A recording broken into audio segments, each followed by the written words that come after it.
All right, we're here with the Volocopter. This is Intel's recent acquisition, Volocopter, and it's an automated, autonomous, two-person, essentially a drone that can lift people. It's pretty small for a cockpit. It's got a pretty wide fan base. I see, something like 16 different propellers to lift it up. It looks like it's super light, but I haven't touched it just because I'm not only supposed to touch other people's stuff. Anyway, we're about to hear the keynote on it.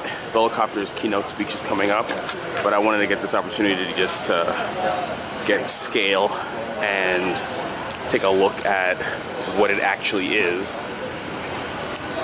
Two-seater. Difficult to tell with all this light. It's got a console in the middle that you can't really seem to do anything with, but that's what it is, Volocopter.